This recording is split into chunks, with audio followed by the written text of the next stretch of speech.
ইচ্ছা হলে বাড়িতে বসেই তৈরি করে ফেলতে পারো রেসিপিটা। হ্যাঁ, আর বিস্কুটের গুঁড়ো যেটা বলছি তোমাদের এটাই বলতে চাই, বিস্কুটের গুঁড়োটা কিন্তু অবশ্যই টোস্ট বিস্কুটের গুঁড়ো তোমরা নিও। তো বন্ধুরা, তোমরা সবাই কেমন আছো? আশা করছি ভালো আছো আর সুস্থ আছো। তো দেখো, শীতের সন্ধ্যাটায় একটু মুখরোচক কিছু খেতে পারলে তো ভীষণ ভালো লাগে। তো থাম্বনেল থেকে বুঝতে পারছো আজকে একটা বাড়িতেই থাকা চিকেন দিয়ে আর সমস্ত উপকরণ দিয়ে আজকে সুন্দর একটা ছোট্ট করে একটা রেসিপি হয়ে যায়। তো এই দেখো, এখানে নিয়েছি বিস্কুটের গুঁড়ো নিয়ে নিয়েছি আর চিকেন নিয়েছি। চিকেনটা দেখো কিরকম পাতলা পাতলা করে নিয়েছি। এই যে এটা কি করে করলাম সেটা অবশ্যই তোমাদের দেখাবো, চিকেনটা কি করে এরকম করলাম। আর নিয়ে নিয়েছি ডিম একটা, আর এখানে নিয়েছি আদা রসুন পেস্ট, আর এই যে কর্নফ্লাওয়ার। আর তোমাদের দেখিয়ে নেবো একবার চিকেনটা কি করে আমি ওরকম করব, তার জন্য আমি একটা চিকেন আমি রেখে দিয়েছি। তো চলো দেখি মশলা আর কি কি দিতে হয়। তো তোমাদের তো আগেই বলেছি এটা পুরো মানে আমি যে রান্নাগুলো করব পুরো সমস্ত ঘরে থাকা উপকরণ দিয়ে চটকটি করে ফেলতে পারবো। তো এই দেখো দিয়ে দিচ্ছি একটু জিরে গুঁড়ো সামান্য, দিয়ে দেবো সামান্য পরিমাণে ধনে গুঁড়ো, দিয়ে দিচ্ছি গোলমরিচ গুঁড়ো। এগুলো তোমরা সবাই যেই রকম পরিমাণ করবে সেরকম আন্দাজ মতন করে নেবে। দিয়ে দিচ্ছি লঙ্কা গুঁড়ো, এটা ঝালের, তোমরা চাইলে পেস্টও দিতে পারো কাঁচা লঙ্কা।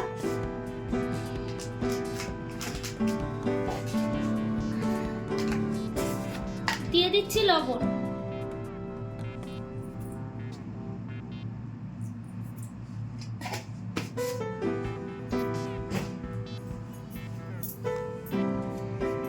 আর এবার দিয়ে দেবো এগুলো, এই পেস্টটা দিয়ে দেবো আর দিয়ে এগুলোকে সব একসঙ্গে মাখাবো।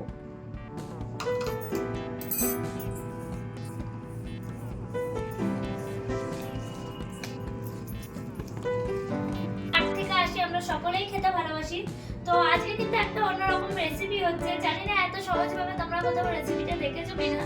তো আমি বলবো এরকম ভাবে সহজভাবে বাড়িতে ধরো একটু চিকেন আসলো, বেশি আসলো, তোমরা তার থেকে সলিড গুলো রেখে দিলে কিছুটা সন্ধ্যাবেলায় একটু টিফিনে চায়ের সঙ্গে বা টিফিনে সন্ধ্যের একটা মুখরোচক খাবার হিসাবে স্ন্যাক্স হিসাবে তোমরা এটাকে খেতে পারো।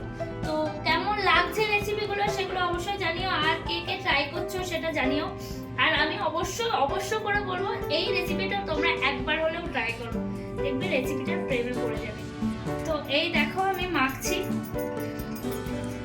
আর আরো একটা কথা, চ্যানেলটিকে সাবস্ক্রাইব করে দিও যারা যারা এখনো পর্যন্ত সাবস্ক্রাইব করোনি, আর সাবস্ক্রাইব করে দিও পাশে থেকে ভালো ভালো রেসিপি জানতে। আর যাদের এই খাবারগুলো পছন্দ হচ্ছে তারা অবশ্যই একটু লাইক করে দিও আর একটা শেয়ার করে দিও, যাতে এরকম খাবার যেন তোমার বন্ধুরাও বা বান্ধবীরাও বা তোমাদের পরিবারের কেউ একজন করতে পারে। তো কেমন লাগছে রেসিপিগুলো জানিও। আর এই দেখো আমার মাখা হয়ে গেছে। এবার তোমাদের যেটা দেখানোর সেটা দেখাবো। যেটা দেখানোর এই যে মাংসের টুকরোটা, এইটাকে কি করে আমি এরকম লম্বা টাইপের করে নিচ্ছি পাতলা করে। তো এই যে নোড়া নিচ্ছি, আমাদের সকলের ঘরে তো শিলনোড়া থাকে। এই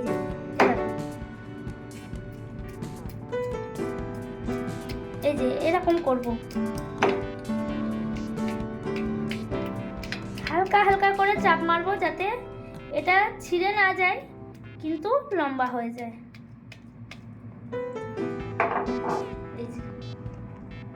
একটু পাতলা হয়ে গেল ব্যাপারটা। তো চলো রেসিপিটা শুরু করা যাক। এই যে কড়াই বসিয়ে নিয়েছি, এবার আমি কড়াইটা গরম করতে দেবো আর দিয়ে দেবো সাদা তেল।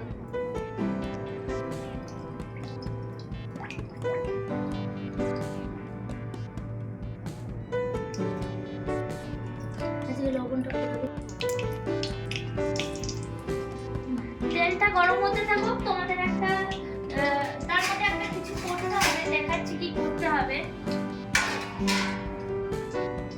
এই যে মিক্সড করলাম এইটা, এবার এগুলোকে এক এক করে নেব, একটা থালা নেব। এই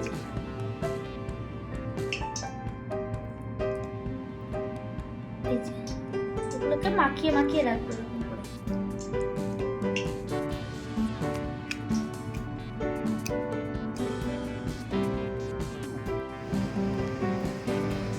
তো দেখো আমি সবকটা চিকেনকে কেমন করে মশলাটা মাখিয়ে রেখেছি। তো এবারে এরকম ভাবে কিছুক্ষণ রাখবো। রাখার পর তেলটা একটু গরম হোক, তারপরে আমরা এটা শুরু করব।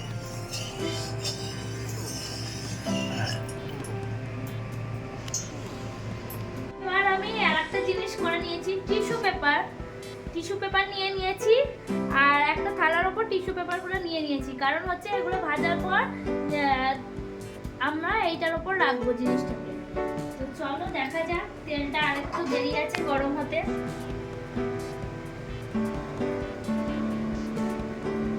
এটা আমার গরম হয়ে গেছে, এবার চলো দেখাই কি করব। এই যে আমি মাংস টুকরোটা তুলে নিচ্ছি, এবার এটাকে ডিমের মধ্যে চুবিয়ে নেব। চুবিয়ে নিয়ে এটাকে আমরা বিস্কুটের গুঁড়ো দিয়ে দেব।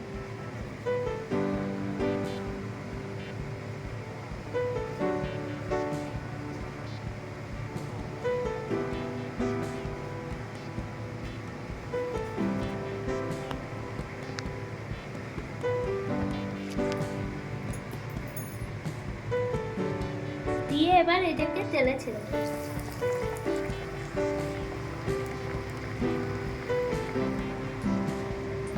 তো এইভাবে অনেক কটাই করতে থাকো।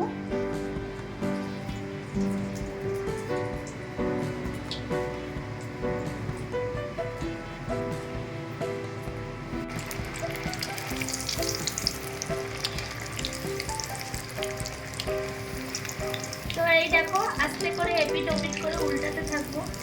আর এই সময় গ্যাসটাকে একদম লো ফ্লেমে দেবো, যাতে বিস্কুটের গুঁড়ো তো ওপরটা না হলে পুড়ে যাবে, ভিতরটা তেমন ভাবে হবে না। তার জন্য গ্যাসটাকে আস্তে লো ফ্লেমে দিয়ে এটাকে উল্টাতে পাল্টাতে থাকবো।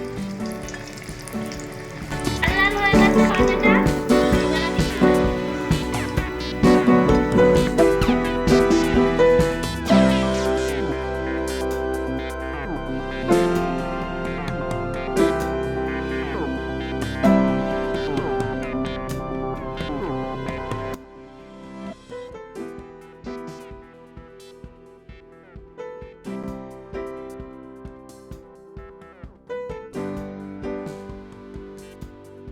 বন্ধুরা তৈরি হয়ে গেছে কি সুন্দর চিকেনের রেসিপিটা। আর এটা হচ্ছে কি বলবো, খেতে ভীষণ সুন্দর কিন্তু। আর তোমরা প্লিজ এটাকে ট্রাই করে একবার হলেও আর দেখো, ভীষণ সুন্দর লাগবে। আর দেখো আমি কিন্তু শুধু এই শেপটাই নয়,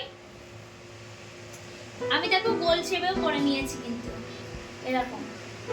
তো কেমন লাগলো রেসিপিটা তোমরা কিন্তু জানাতে ভুলো না কমেন্টের মাধ্যমে। আর পারলে রেসিপিটাকে শেয়ার করে দিও, যাতে অনেকেই এরকম চট করে ইচ্ছা হলে বাড়িতে বসেই তৈরি করে ফেলতে পারে রেসিপিটা। আর বিস্কুটের গুঁড়ো যেটা বলছি তোমাদের, এটাই বলতে চাই, বিস্কুটের গুঁড়োটা কিন্তু অবশ্যই টোস্ট বিস্কুটের গুঁড়ো তোমরা নিও। 8 থেকে 80 আমরা সকলেই খেতে ভালোবাসি। আর কাউরি যদি কোনো রেসিপি থাকে অবশ্যই তোমরা বলো, আমি সেই রেসিপিটা অবশ্যই করার চেষ্টা করব। তো এখন আজকের মতো ভিডিওটা এখানেই শেষ করছি। দেখা হবে পরের একটা কোনো রেসিপি নিয়ে। ততক্ষণ পর্যন্ত তোমরা সকলে ভালো থেকো, সুস্থ থেকো।